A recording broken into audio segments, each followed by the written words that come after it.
বয়সটা নেই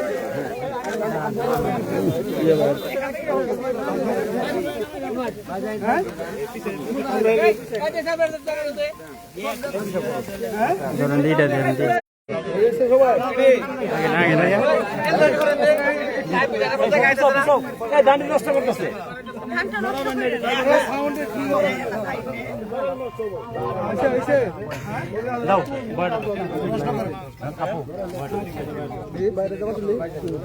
voice clear কিনা দাও ভয়েস ক্লিয়ার কিনা দাও প্রশ্ন করেন আজকে এখানে কৃষকদের সাথে ধান কাটলেন মানে কারণটা কি আর অনুভূতিটা কেমন? বিসমিল্লাহির রহমানির রহিম। আমি বর্তমানে কামারচরের পরিস্থিত চর যেটা সেখানে অবস্থান করছি। এখানে আসলে আমার কৃষক চাচারা এই তপ্ত রোদের নিচে ধান কাটে, তার অবিরাম পরিশ্রম করে। আর আপনারা জানেন আমাদের মাননীয় প্রধানমন্ত্রী বর্তমান বাংলাদেশ সরকার কৃষকদের জন্য কৃষক কার্ডের ইনশাল্লাহ সামনে দ্রুত ব্যবস্থা করছেন, পাইলট প্ল্যানে চলবে ইনশাল্লাহ। তো তারই অংশবিশেষ হিসেবে আমরা তো সকল কৃষক চাচাদেরকে ভাইদেরকে সহযোগিতা করব, কিন্তু আমার যে চাচারা এত কষ্ট করে, তাদের এত পরিশ্রম, এই কষ্ট বা তাদের যে ত্যাগ, এটা বোঝার জন্যই আমি এখানে এসেছি। এবং তারা যখন রোদের নিচে বসে ধান কাটতেছে, তাদের যে কি কষ্ট সেটা অনুভব করার জন্যই আমার এখানে আসা। এবং আমি তাদের সাথে কিছু ধান কেটেছি এবং এটা জাস্ট বোঝার জন্য যে এই মানুষগুলো কত পরিশ্রম করে। হ্যাঁ, আর আমরা যারা চেয়ার টেবিলে বসে কাজ করি হয়তোবা তাদের এই কষ্ট ভাগাভাগি করাটা হয় না, কিন্তু আমরা যদি প্রত্যেকেই জায়গাতে এসে একটু তাদের সাথে কাজ করি তাহলে বোঝা যায় সাধারণ তৃণমূলের মানুষগুলো কত কষ্টে আছে বা কত কষ্ট করছে, এবং তারপরে এত কষ্টের পরও তারা ন্যায্য মূল্যায়নটুক পায় না। হ্যাঁ, এই যে বন্যার দিন আসছে, অনেক ধান নষ্ট হয়ে যাবে, তাদের অনেক পরিশ্রমের যে পরিমাণ পরিশ্রম করে সেই পরিমাণ মূল্যায়ন তাদের নেই। তো সার্বিক দিক থেকে চিন্তা করলে তাদেরকে আমরা কিভাবে আরেকটু ফ্যাসিলিটিস দিতে পারি, সেচে, বীজে অথবা তাদের যন্ত্রপাতিতে আমরা আরেকটু কিভাবে সহযোগিতা করতে পারি, এটা নিয়ে আমার সার্বক্ষণিক চিন্তা থাকে। কারণ আমি চরের মেয়ে, সুতরাং চরাঞ্চলের প্রত্যেকটা কৃষক চাচাদের মুখে যেন আমি হাসি ফোটাতে পারি, সেটার জন্য আমি কাজ করব ইনশাল্লাহ। এবং এই 5টা বছরে একজন জনপ্রতিনিধি হিসেবে, যেহেতু এটা আমার নির্বাচনী এলাকা, আমি আমার কৃষক চাচাদের জন্য সর্বোচ্চ ভূমিকা রাখতে চাই। আপনারা সকলে দোয়া করবেন আমি যেন তাদের পাশে থেকে তাদের দুঃখ ভাগাভাগি করে তাদের জন্য কাজ করতে। আমার একটা প্রশ্ন আছে, সেটা হচ্ছে যে আমরা প্রান্তিক কৃষক যারা রয়েছে তাদের সাথে কথা বলছি, তারা যে সরকার যে ন্যায্য মূল্যে যে ধান ক্রয় করছেন, কিন্তু সাধারণ যে কৃষক রয়েছে তারা কিন্তু এই ক্রয় করা যে বিষয়টা এটা জানেই না। এই বিষয়ে আপনি সংসদ সদস্য হিসেবে কৃষকদের কিভাবে মূল্যায়ন করবেন? প্রথমত আমার কৃষক চাচাদেরকে এই ব্যাপারে আরেকটু প্রশিক্ষণ দেওয়া প্রয়োজন, কারণ তারা যে পরিমাণ খরচ করে বীজ বপন করে এই যে ধান ফসল ফলাদি উৎপাদন করছে, সেই পরিমাণ ন্যায্য মূল্যায়ন পায় না। তারা প্রাকৃতিক কারণ হতে পারে বা সিন্ডিকেটের কারণে হতে পারে। আর তার সবচেয়ে বড় কথা, আমাদের তো আসলে ওরকম কাজ করার আমরা কৃষক ভাইদেরকে ওভাবে সুযোগ দিতে পারি নাই কখনো।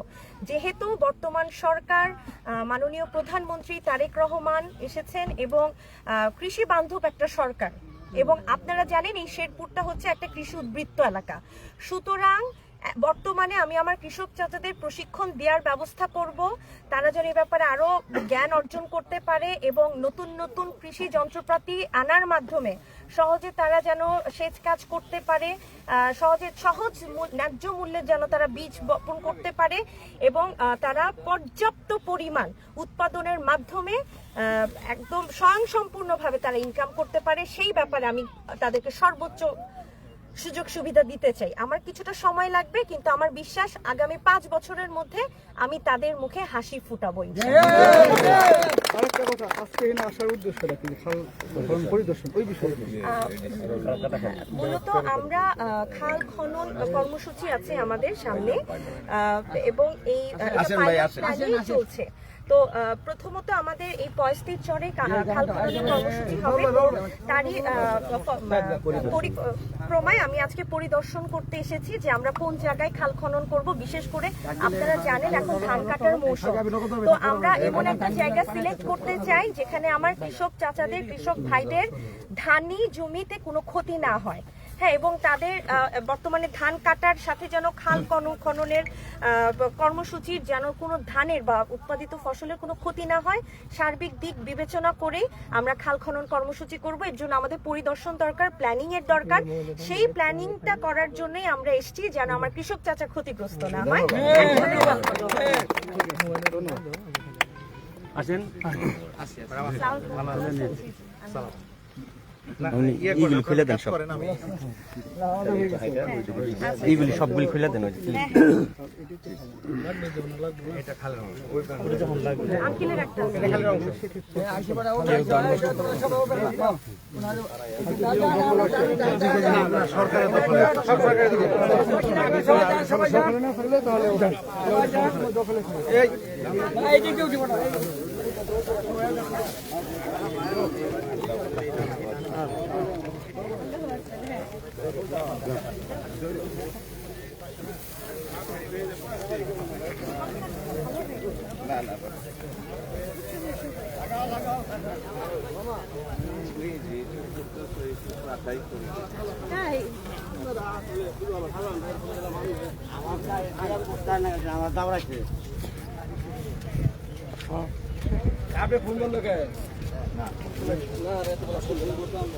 আমরা এখন জায়গা পরিদর্শন করব না, জায়গাটা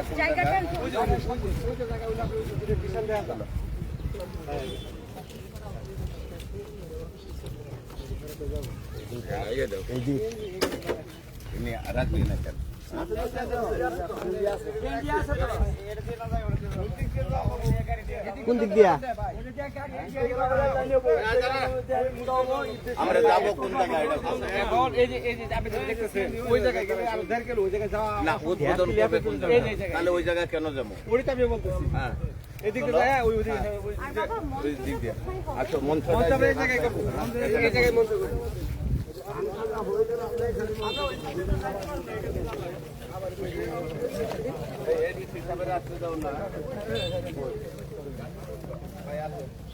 আপনারা না থাকলে কি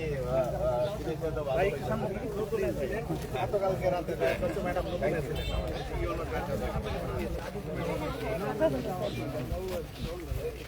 আচ্ছা, আমরা মনে হয় যে ওই ক্ষেতটা আসছে না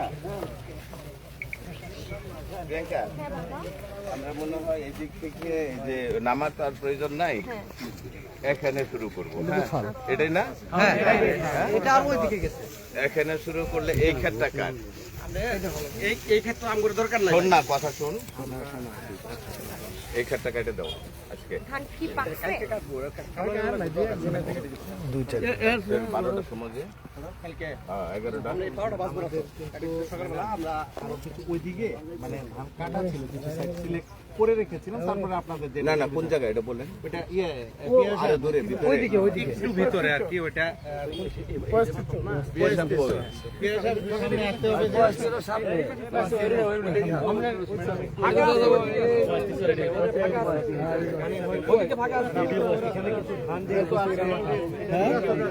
না না, কেউ কোনো সুযোগ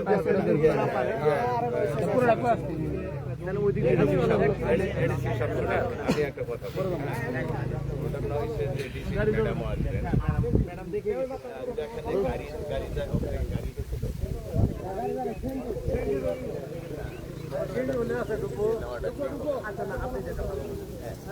দুইজনই তো ম্যাডাম, নেওয়া ঠিক হবে।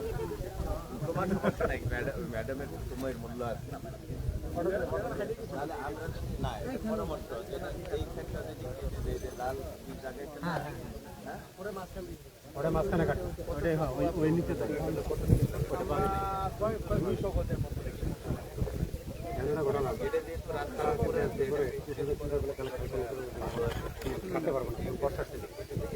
যে কোনো মুহূর্তে বর্ষা বৃষ্টি হবো এ পানি নামবো তখন আর সম্ভবই না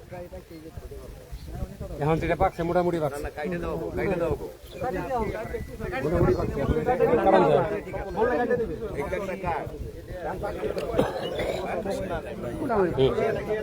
আমরা তো ওই সাইডে একটা খেতে ওদিকে আছে না আচ্ছা ঠিক আছে ওইটা আমরা ওইটাই হবে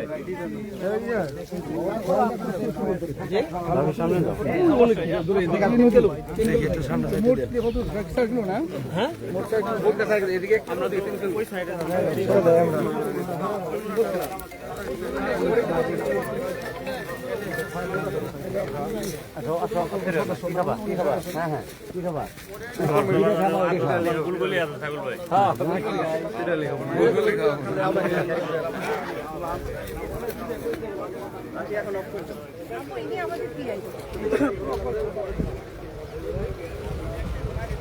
গাড়ি ঘুরে